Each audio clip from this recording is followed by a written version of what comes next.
I'm the president of the SOUG.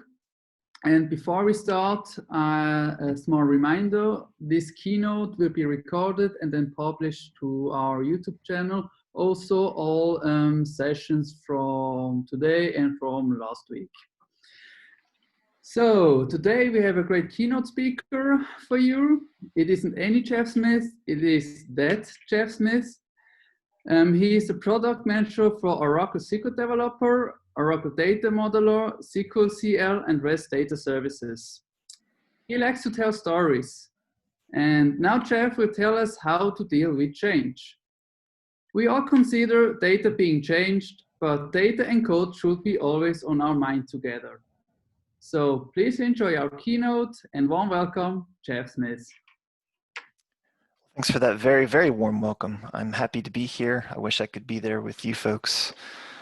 That's not going to work for a while, but I'm going to share my screen. Most of what I'll be doing today is slides. I'm sorry. I will try to put a really good story to the slides. I'm happy to take questions. So there is a Q&A dialogue. Feel free to send those over. I'll be looking at the things as they come in, and then we'll have time at the end for a formal Q&A if you folks would like to do a formal Q&A. My contact info, I'm pretty easy to find online. That Jeff Smith on Twitter, YouTube, my blog. If you want to email me, it's jeff.d.smith@oracle.com. I will say that almost no one emails me, so if you send me an email and I don't reply right away, hit me again, because I'm probably distracted by internal stuff, but I'm always happy to talk to customers. And the title, I think, of this session was Making Change Management Easy, and what that really should say is making change management easier. So there's a distinction there.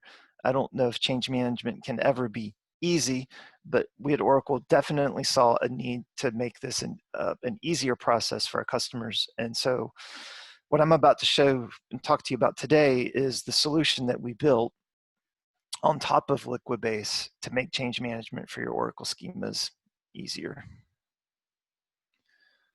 So, and when we talk about versioning, what exactly are we talking about? Well, really just anything that's in a schema. Obviously tables and views and stored procedures. And hopefully everyone is actually already using source control for their stored procedural code. Although I'm going to go into details in a bit where I know that's not actually true. What I'm not talking about versioning is the actual data in your tables, although that can come into play as well. We can discuss that if you'd like. But really just anything in a schema. And then also there's sort of these second class objects in a schema that I'm also going to be talking about. Things like application, express, or Apex apps, or an ORDS RESTful service. So we're going to be versioning those as well.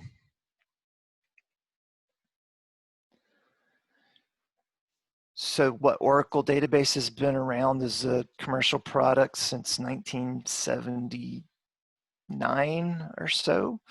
My first version of Oracle that I worked with was, I think, 7.3.3.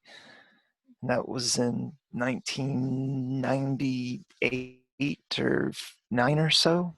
And then in my first real job, we had someone in the company, he was called the DBA, but he really was also the release manager. He would take all of the development changes submitted and create these custom, bespoke, kind of tailored upgrade scripts to push out for our customers. And me learning how to run those scripts and fix them when they broke is kind of how I learned to be an Oracle support person.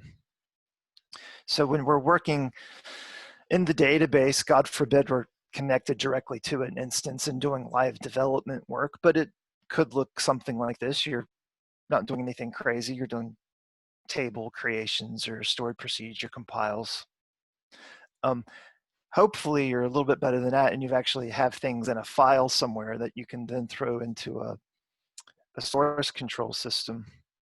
And then you're going to have a script that calls all of your scripts together in the right order, and we're going to deploy to a new system, and then we're going to upgrade when we're ready for version 2, and we're just going to follow this process, and everything's going to go great until something doesn't go great. Something really bad happens. There's a failure to update, and we need to roll back the system. So that could mean calling the DBA if you're not the DBA and saying, hey, that RMAN backup thing that you like to brag about so much, well, it's time to test how good you can restore. Hopefully it's not that bad. Hopefully you can back out changes, but if you're really good, you have actually undo scripts for your upgrades. And then if you multiply, not doing this for one system, but for dozens, if not hundreds, if not thousands of systems, if you're a solution provider like we are, like, with our apps that we sell, you have custom deployments, you have one-offs, you have enhancements that have been coded for one customer and not another. So you have variations of all of these. And you quickly fall into this sort of hellscape where you're just always in firefighter mode, and upgrades are very stressful. And we as a company have not done a lot to make this super easy. Hey, if it's okay, guys, I'm going to turn my camera off because my computer is telling me that it's getting resource starved. So my face is going away, but I will still be here. I'll turn it back on for the Q&A.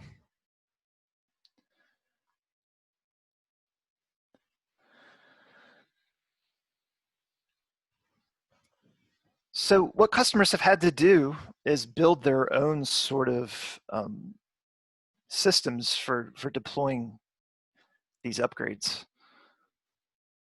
And hopefully they've built really nice systems to do this, but really what they're doing is they're doing the ad hoc stuff in prod. Now, even if you have taken this step to make these really nice fancy upgrade scripts, are you doing things like checking the state before you apply it, and then applying those changes, and then logging what's happening and what's not happening, and handling the ability to go backwards?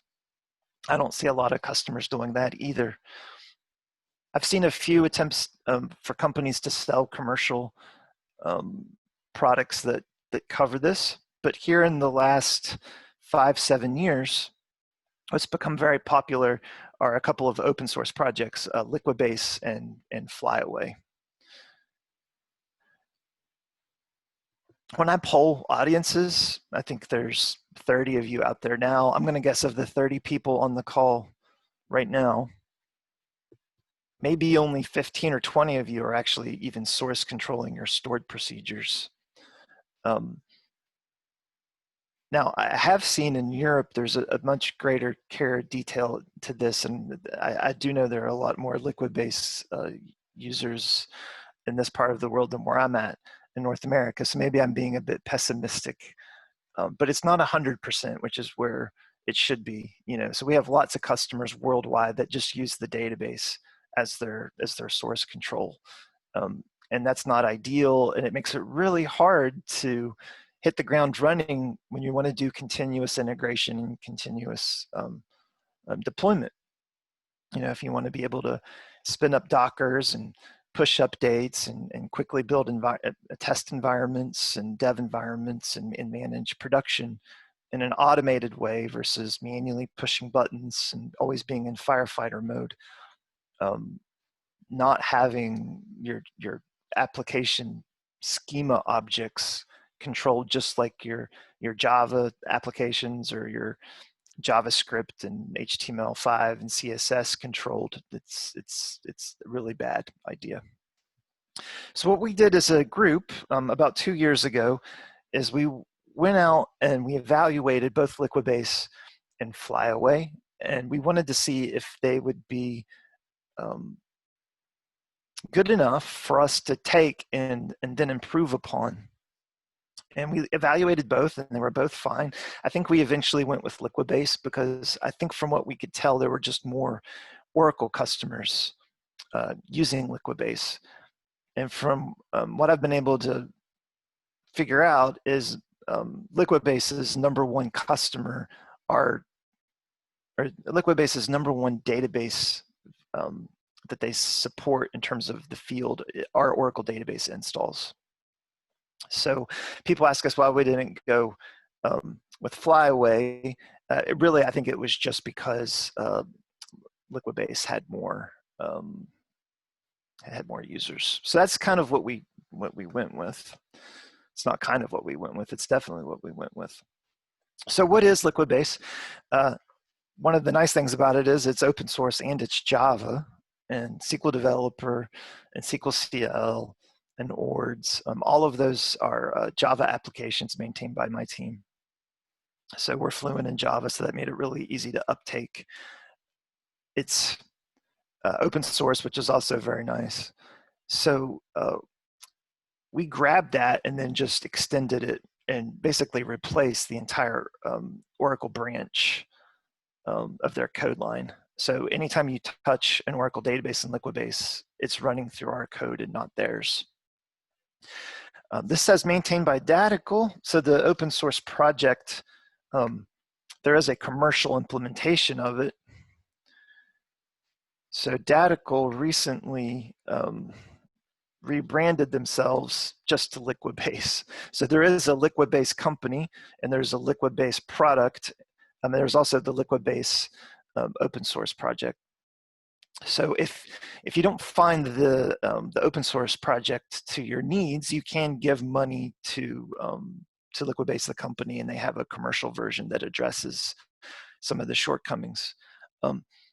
Larry wants us to make it so you can spend all of your dollars licensing the database or buying OCI subscriptions, and he doesn't want you to have to worry about spending money on third-party tools for doing things like building databases. So we're working with Liquibase, and we've built sort of an extension onto what they've done inside of our products, inside of our tooling, and we're not charging you anything for it. So that's kind of nice. If you're brand new to Liquibase as a Java application, it has the normal Java characteristics. So you get the basic Java command line interface where you can say, hey, Java, I want to run this jar. Here's the jar. And then you throw it a bunch of flags. And these flags would look somewhat familiar to you, even if you're not a Java person. You know, there's a driver because they support more than just Oracle. But if you're using Oracle, you know, say, here's my JDBC driver for Oracle. And you're going to tell it where to find it. And you're going to tell it the amount of work that you want to perform. And then you're going to give it a URL to go connect to a database, and it's going to have a username and password attached to it. And then you're going to supply the command. So it's verbose, and it's if you've dealt with Java applications like ORDS, then you're used to these sort of command line interfaces. But they're not super user friendly for an Oracle developer. As a Java application, you can easily plug it into things like Maven. You could hook it up into Hudson for automation, or Jenkins for automation if you wanted to. So that's nice. And everything that we've built, all of these things still apply. What happens is you have a change log composed of change sets, and you're describing the work that you want to apply to your schema. It's generally a single schema. You're going to say, hey, maybe I have this table that I'd want to deploy. And you would do that via the update command. But your change sets could be really any sort of schema work you'd want to do in an Oracle schema. There's a logging table in that schema that keeps track of the state of what's been applied in that schema, and they provide artifacts that allow you to define dependencies, and they also provide a framework so you can code not only the changes that you want to apply, but the things that you want to run if you decide to do a rollback. So not in the sense of a transaction rollback traditionally for Oracle, but the ability to roll back and update, which could be one or more database changes. So Liquibase gives you a couple of different options for describing these changes that you want to have applied to your Oracle schema. And this is what an XML based change log looks like. You can use JSON, you can use YAML. They also have a SQL based change set. And that's where a lot of people go in terms of coding their upgrades, is instead of describing the metadata for the objects they want to put into a schema, they'll just write standard SQL scripts and update them that way. And it's probably because they already have these, because as an Oracle shop, you've been writing SQL scripts for decades. But it's also because the base Liquibase support for Oracle doesn't support everything you can do for a table or everything you can do for a schema, but then they do give you this SQL sort of option that allows you to do anything that you're able to figure out with SQL. So it's kind of their get out of jail free card if you've ever played Monopoly. If you can't do it with an XML based change log. So if you look at their docs, what they allow you to deploy with these XML, JSON, or YAML change sets, it basically comes down to tables and views and then the columns inside of those things. They have very few properties or attributes that you can set. It's basically like, here's my table, here are the 4 columns in it, and here are the data types for those columns. And then, also they're nice enough to let you add comments for those things. So it's pretty simple. But it's nice. You can say, hey, here's an object that I want to go into the database, and you can deploy that onto a system.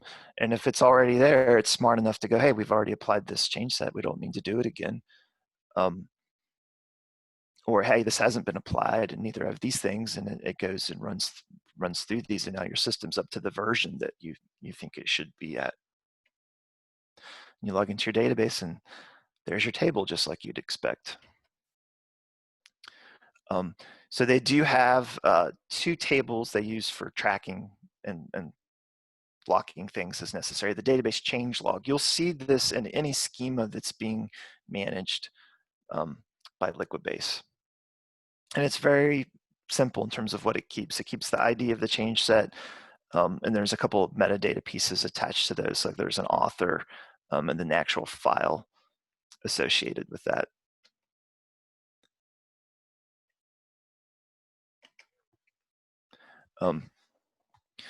You'll have a sort of controller or a master XML file in this case that basically calls everything that you want to have deployed when you run an update. The ordering in this file is not arbitrary, and it represents one of the first main problems you're going to have when you go to start to use this technology. Is you need to be smart enough to know what needs to happen first for an always successful deployment or upgrade. So you have to be aware of circular dependencies.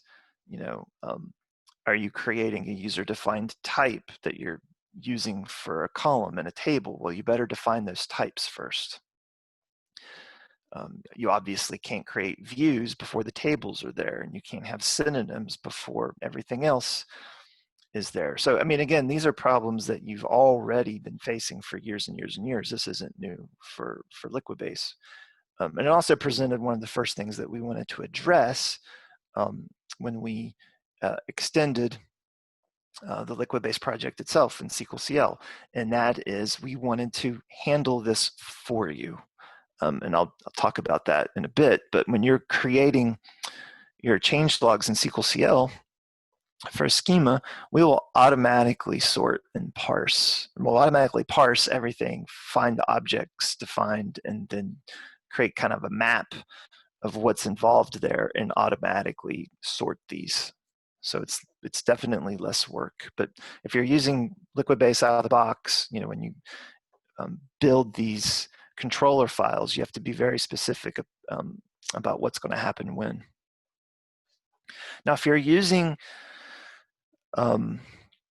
their change set items where you're basically describing objects, they give you the ability to also define rollback statements. And you can do that for basically the tables and the columns again, and views, I think.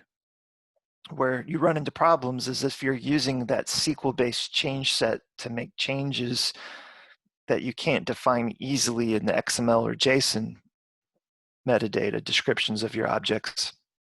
There's no ability to code rollbacks into those.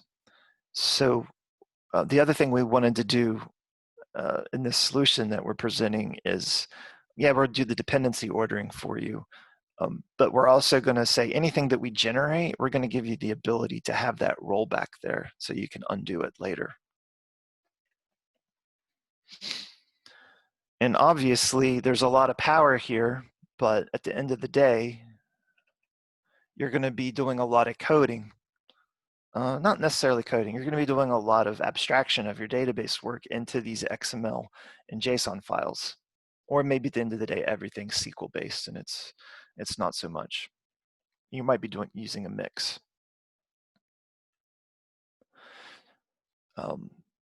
You're definitely going to have to code the rollbacks. Some of those are going to be pretty easy. If you create a table, the way to roll that back is to drop the table, but maybe you don't want to lose the data in that table, so you've got to maybe dump that off into another table. But that's your code to figure out. If you've added a column, maybe you drop a column. If you rename a column, maybe you rename it back, but you're coding those rollback statements. What they support out of the box for Oracle itself is pretty decent, but it's not complete, and we didn't want you to be left having to figure stuff out on your own just because you were using materialized views or hash range partitions or sub-partitioned indexes. We wanted everything to work just out of the box. And then the last thing we wanted to give you was a nice, easy to use interface, something that you're somewhat familiar with or already very familiar with versus having to use the standard Java command line interface. So just to give you an idea of some of the things that we saw that either weren't out of the box or you had to pay extra for or weren't easy. Yes, you could do tables and foreign key constraints and sequences and views and indexes, but pretty much everything else wasn't there immediately. And then even for tables, you can see I kind of have an asterisk here. They support tables, but you know, IoTs, partition tables, not to mention, you know, sharded objects or temp tables or, you know, and defining things like compression or encryption or in memory, unless you were handling that in terms of like a segment attribute in the table space that you put it in, there was no way to say this specific table is going to have this partitioning scheme and it's going to have this level of encryption and it's going to have this level of compression and it's going to, you know, have all these other, we wanted to support all of that stuff. They do a really good job of the data types out of the box. So I think for us, 80% of our apps could run just on these types of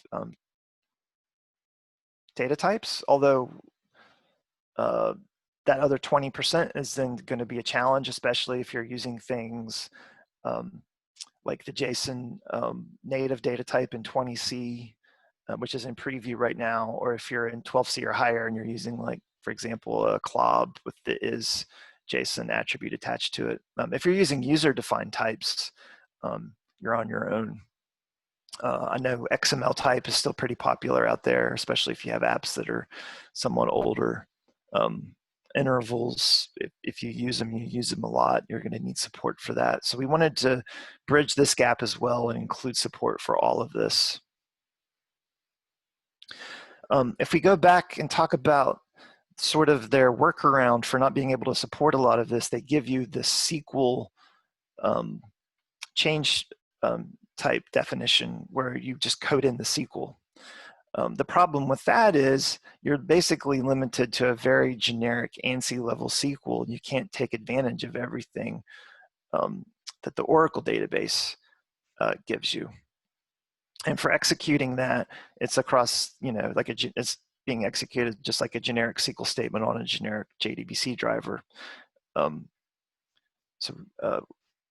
What we've done in SQLcl is we've given you access to all of the SQL scripting that SQLcl supports. So a lot of the things you were doing in SQL Plus 30 years ago, you can immediately plug into our implementation of Liquibase and be rocking and rolling again.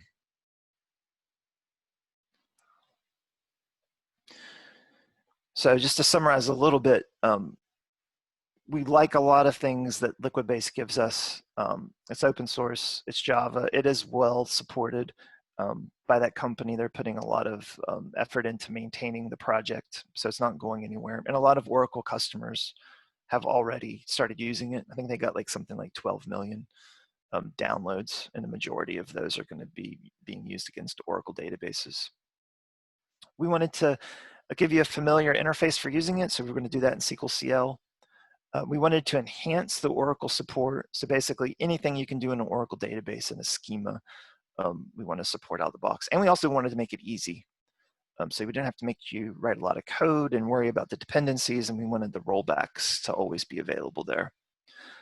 And then maybe most importantly, at the end of the day, this is going to now be an officially supported Oracle feature. So when you buy the Oracle database, whether that's as a subscription in Oracle Cloud or as an on-prem license, that includes all the tooling like SQL Developer and Data Modeler and ORDS and Apex. But it's also going to include SQLcl, and it's also going to include this Liquibase feature. That means you can open SRs, service requests, you can submit bugs, you can submit enhancement requests, or you can even just ask how-to questions.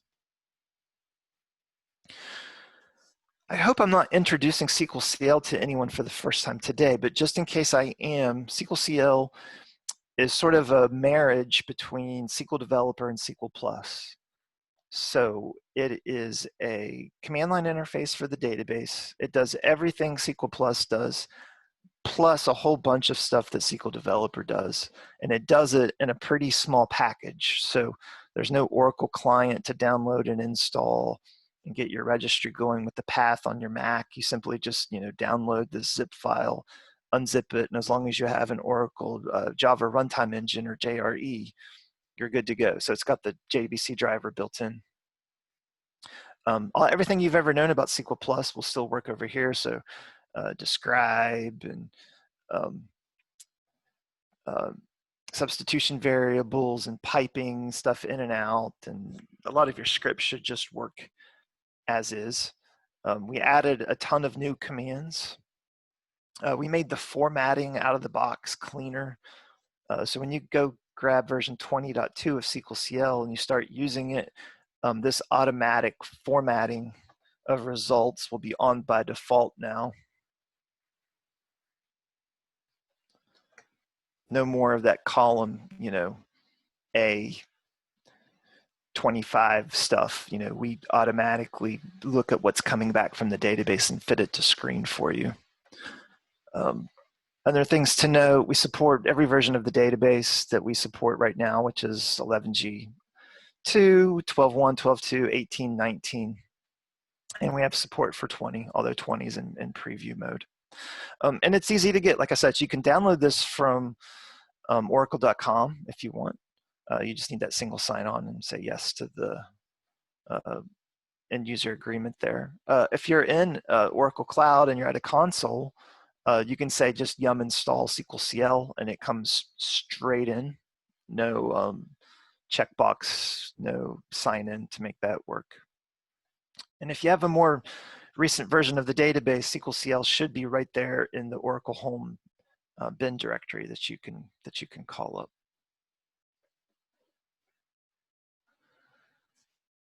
So instead of saying, here's my driver and here's my connection URL, and here's the file I want to process, and here's the command I want to run, we've simplified that all into just a Liquibase command inside of SQLcl. So in SQLcl, you're connected to a database as a user, and then you just invoke the Liquibase command.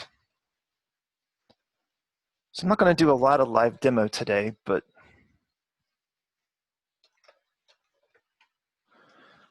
we were nice. So you can use LB as the command, or you can actually type out the full verbose Liquibase if you'd like. These are the commands available in version 19.4. We do have a lot of changes coming up in 20.2, which is going to be released in a few weeks, which I can talk about here.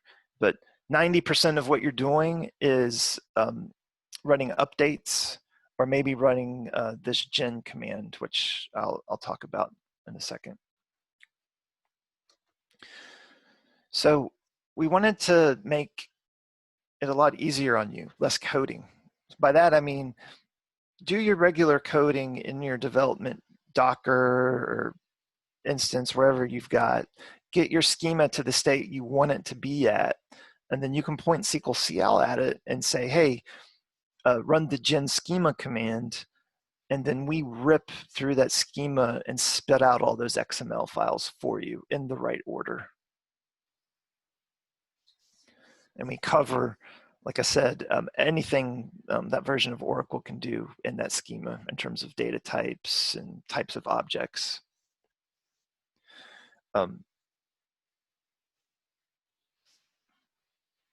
So less coding, that's always of interest to devs, although some devs are power hungry and like to always be in charge. If you're going to stick to those SQL-based change logs, there's going to be a little bit less of appeal for the solution I'm describing. But if you want to give this a chance and allow us to generate the change logs for you, when you deploy those to a system, we will look at what's there and generate a change log for what's currently existing right now, store that in our change log table, and then if you ever need to do a rollback, we have a snapshot or a picture of what it looked like right before you applied your change. And then we can do a diff based on what the current state of the system is and undo the work. That's for a rollback. For the updates, you don't have to worry about how to get from point A to point B anymore. You just define what point A is. I have these tables, they look like this, and you define what point B is. Again, I have these tables with these extra columns and these extra views. You define what that looks like, and we take care of how to get you from point A to point B. So you're not hand coding those upgrade scripts anymore. When you deploy to a system, we again look at what the current state is, and then using some database tech, we're able to figure out how to get from point A to point B, and we apply those changes for you. I think I mentioned it earlier, I'll just say it again. We've also built in support for Apex apps and REST services. And the Apex app support's pretty intense. Like you can do in-page level change tracking. So when you go to upgrade an Apex app, you're not taking the whole app down. It's only a very small section of a page if necessary. So it can be quite atomic. Here is what the LB commands are going to be available in version 20.2. So if you're taking screenshots of this, I should just say 20.2 could change. I didn't talk about one of the features in 19.4 that we added that I'm quite fond of. Oh, and I don't see. Oh, here. Where is it? Oh, yes. Update SQL, which is kind of nice. When you're applying updates, you don't have to trust us. You know, we're doing this automatic stuff. If you want to know what's going to happen before you do it, you can run update SQL on a change log, and then we'll send back what we would do versus actually doing it. And if you see a problem there, then you can go back and adjust the system such until you get it just right. What wasn't there for 19.4, but what will be there for 20.2 is the same idea for rollbacks. So before you apply or ask the system to roll back a change, you can say, hey, show me what you would do if we were to do a rollback in this scenario. So if you notice something like a column being dropped and you haven't accounted for, you could be like, oh, I need to select this data out to a flat file so we can add it back later, for example.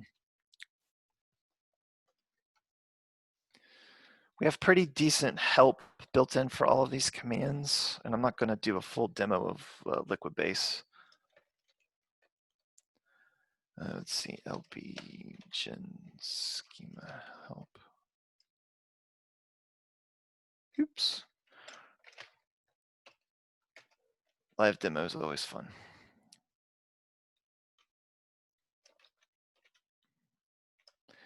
lb help gen schema.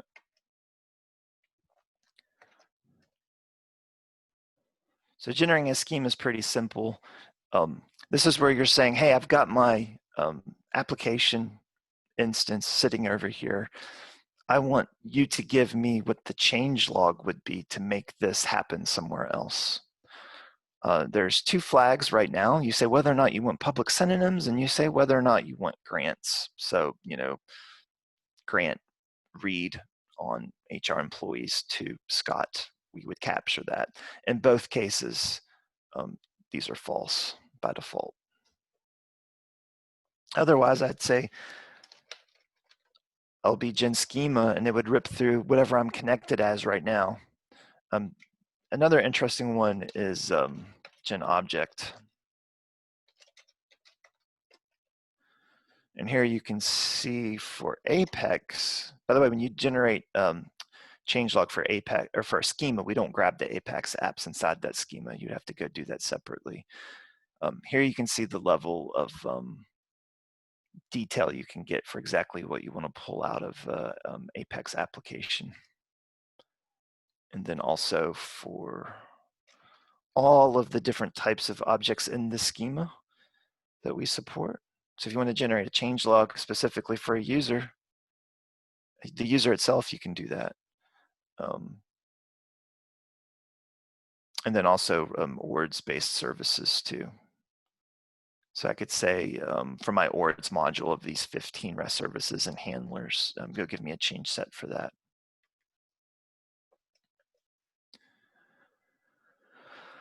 So if you're curious how this works, you may have already been able to guess a good bit of it. The key word here on this slide is dbms metadata. So the database itself is able to represent an object in XML. And so we take advantage of that to generate these change logs for you. And dbms metadata, again, supports anything in a schema. So that's how we're able to provide such a broad level of support for Oracle now.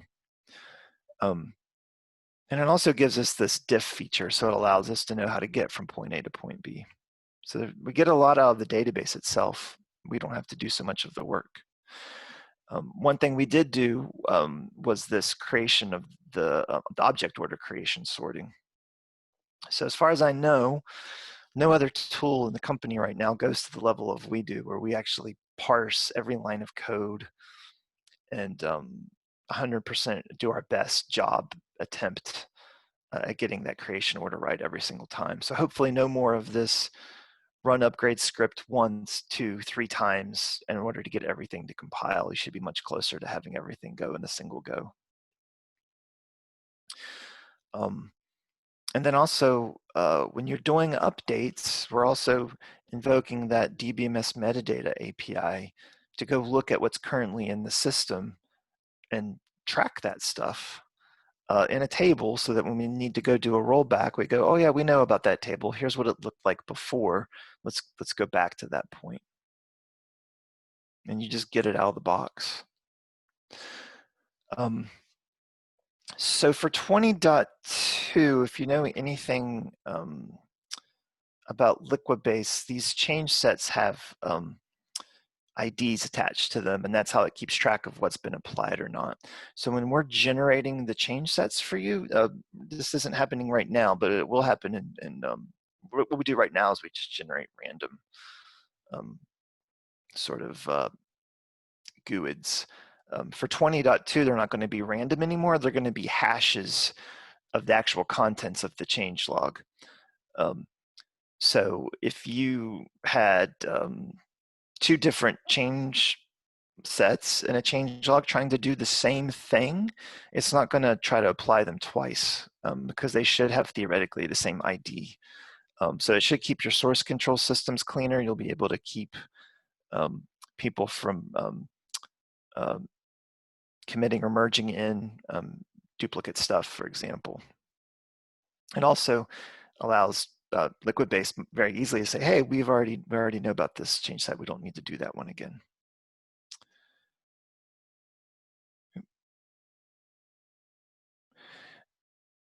Okay. Another nice thing is with SQLcl, there are SQLcl commands that might be of use to you for doing schema updates. You might have some lookup tables. You know, you don't want to, let's say you've got an app that's got all the postal codes or all of the provinces or states for Italy, Germany, and Switzerland and France. You know, so it's not 1,000,000 rows, it's like 10,000 rows. And for your lookup tables, you want to be able to populate those with Liquibase. So you could do that with the insert statements. That would be no fun. But with SQLcl, we have this load command that you can point to a delimited text file, and we can rip those into a table for you.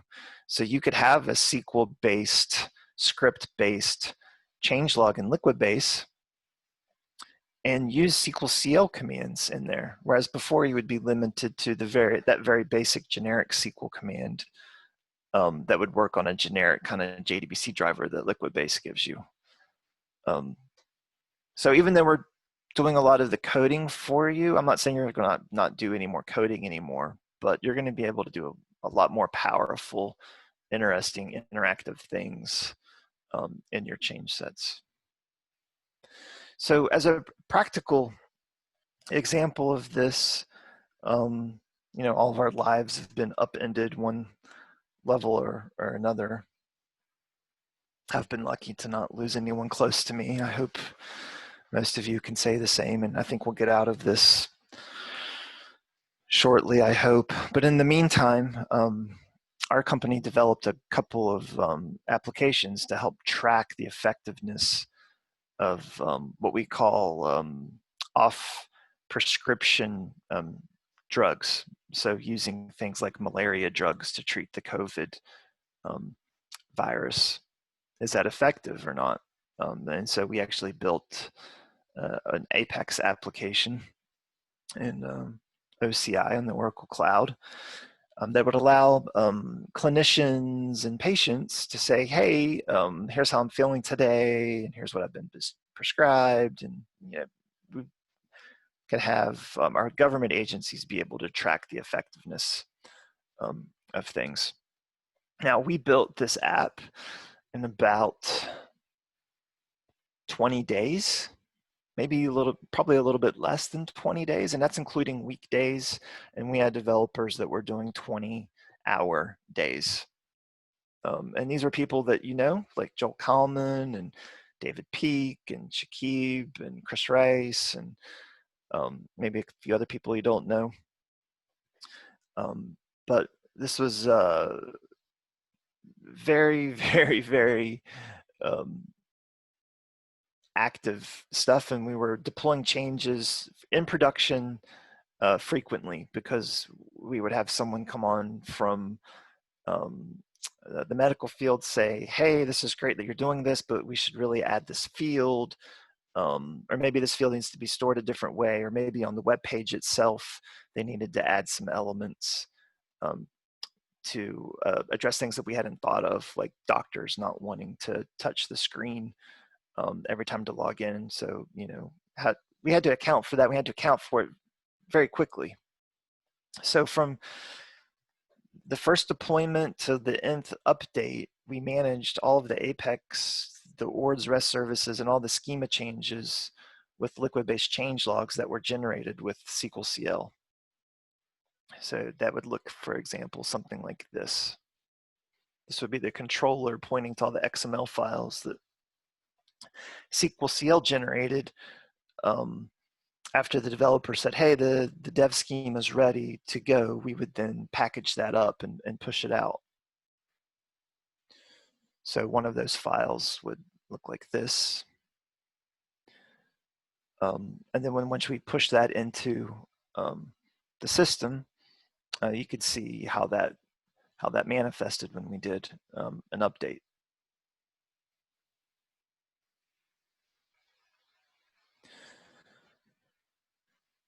So I think over 5 or 6 deployments, we had 0 failures on our upgrades. And it's a fairly simple schema. I mean, 100 tables isn't crazy. And yes, we did use foreign keys. That made me very happy. And the Apex apps themselves were somewhat simple, but they did have lots of pages and lots of forms. And so not too crazy, but it was pretty nice to be able to say in OCI on an EXA CS system, yum install SQLcl, and then say lb update to go push the entire system live and have it ready in a couple minutes. And then to be able to do that afterwards for updates. And it was very much as simple as this. So on the dev environment, run the lbgen schema, get those files, move them over into prod, and then say lb update on the controller and have that go in. So over 6 updates or 6 upgrades, we had very small changes. You know, some system updates only had 1 to 3 changes, whereas the others had as many as almost 300. So to be able to not only build that stuff quickly, but to deploy it quickly and with confidence, we couldn't have done it without this tech. And the nice thing is we'd already built this tech. So this has been out since June or July of last year, and we were able to start using this for ourselves. And using it for ourselves, we kind of saw where a lot of the issues and problems were, and that's what's basically guided what you're going to see in version 20.2.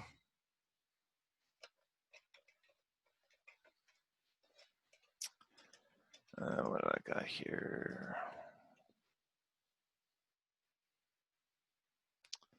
It's not what I want.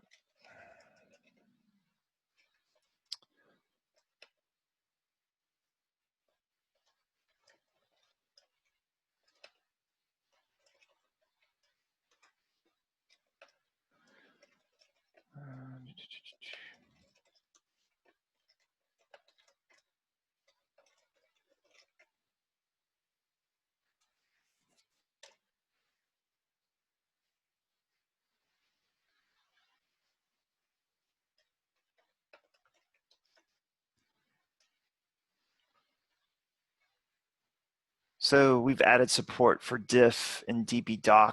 So once we're in a system live, we can run the dbdoc command and give you an HTML schema report for showing what's what and actually track the changes. We added that rollback SQL. We added a lot more support for what you can define in these automated change logs.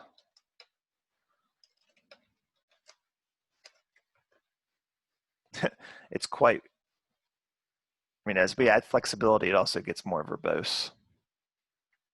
But there is a specific chapter in the docs that shows how to do this. I currently have 2 or 3 YouTube videos that show how to do this, and we'll have more. And once 20.2 rolls live, you can expect a lot more kind of how-tos and tips and tricks type stuff. So when we pushed it live, the Apex app was up and ready to go. And then I was even able to use these changelog scripts to my own private laptop, my own private database, deploy the system, and then quickly spin up the relational diagram, or the ERD, for the system, so I could share that with everyone on the team so they could see what's what.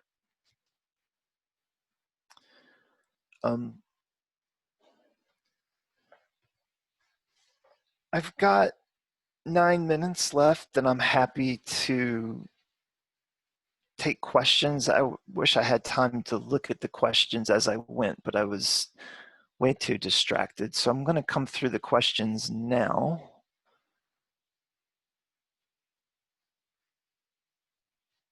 So Philip's asking about an SDK for building your own extensions in SQL Developer Web. And SQL Developer Web is actually a good, let me turn my camera back on.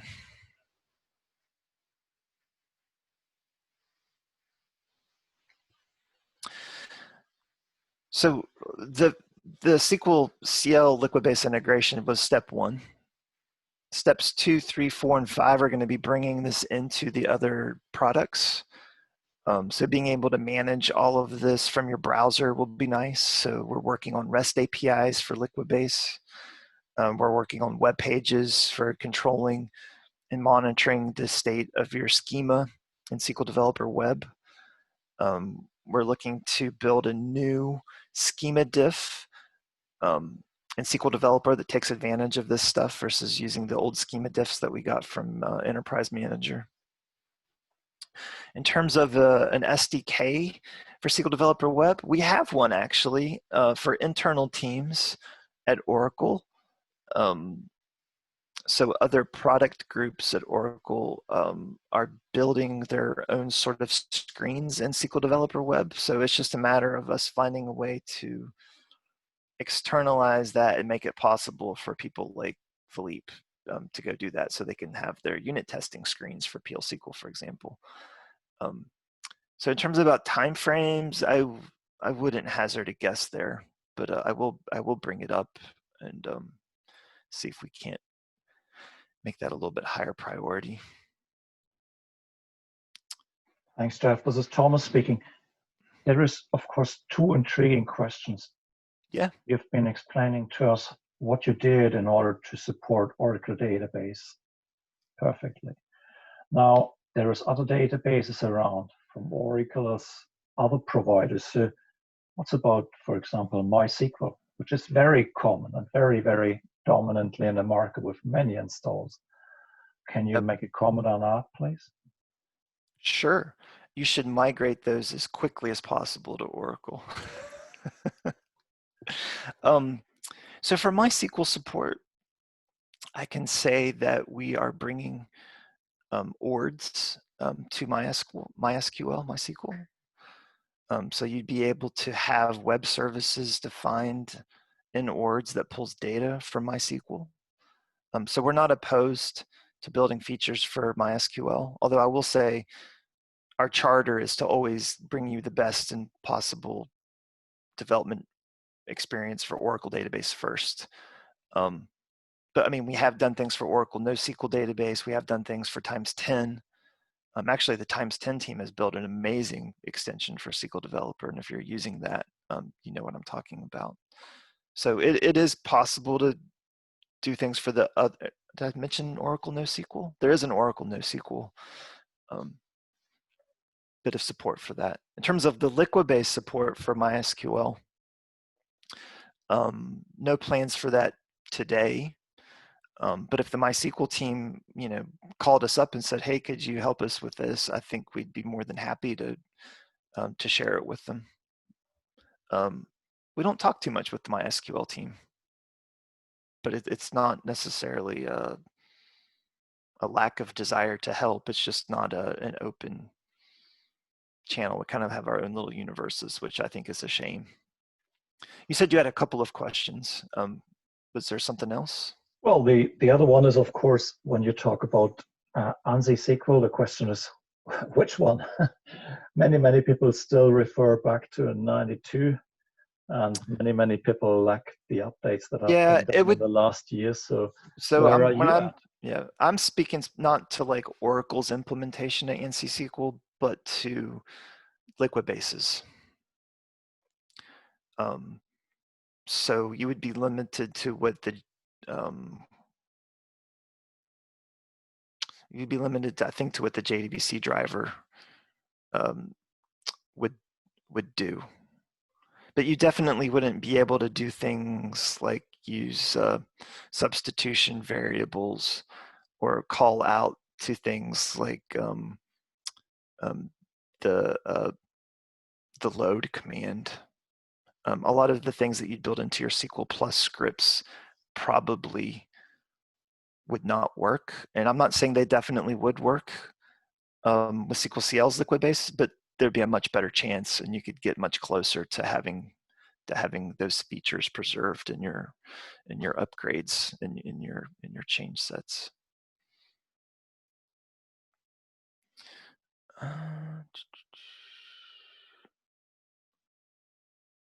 Someone's just saying hi.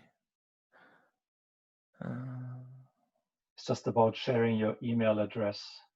Oh yeah, let me do that. Let me do that so it's easy. Yeah. Because I think I just talked it and I didn't.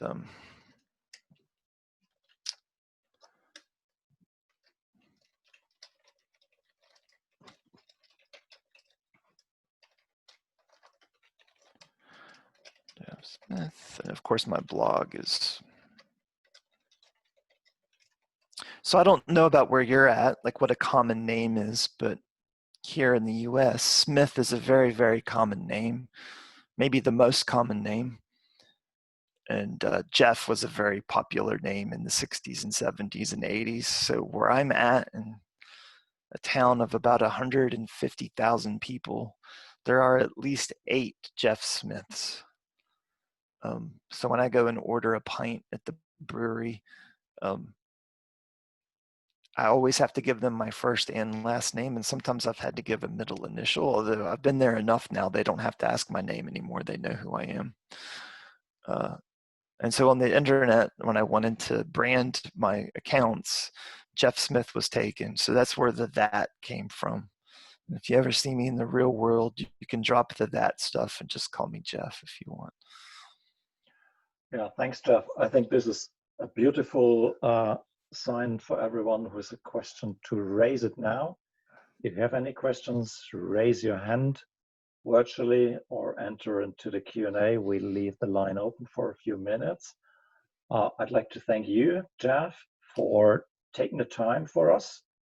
We're a small country, but we have a large crowd which is visiting outside the country as well as remotely afterwards. So our commitment to record and make that available on YouTube will make this a bit more famous than it used to be in ordinary events. So everyone's got an opportunity to listen to this later on. Well, kudos to your user group for carrying on and trying to serve the community. And thanks again for having me on. And I hope everyone takes this as a reminder to support your local user groups. I don't know if that means giving money, but at least showing up and attending and thanking the organizers. I'm sure that's always appreciated as well. Yeah, so if there's nothing else, I'd say we close the session for today. People are saying thanks and goodbye on the Q&A. It's late in the day, right? Like we've totally interrupted their happy hour. Oh, well, in an ordinary case, we would have what we call an apéro, so we would have a few snacks and drinks. But due to COVID, we need to move this on the agenda till a later day this year, hopefully. Yes. So as soon as we can make it, we say cheers to everyone in person. I look forward to saying hello to everyone in person. Oh yeah, I see a lot of familiar names on the Zoom. Yeah. Hey, Donnie, and who else do we got here? Julian and Pete and Flora, yeah, and new names too, which is always good. Yeah. So our density of ACEs in the country is very high, and it's steadily increasing just because there is good people, highly educated and demanding customers. So having said that, yeah, here we lots are. of demanding customers in Switzerland. I know that. Yeah, and that's good. It's good. You pay us a lot of money. You should be demanding. So.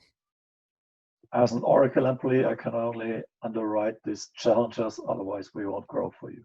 So with that, let's close the session, and thank you very much again, and the audience, the presenters of today. We had 12 in the morning.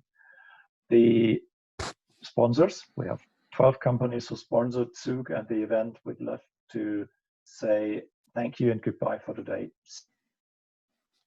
Thank you. Goodbye.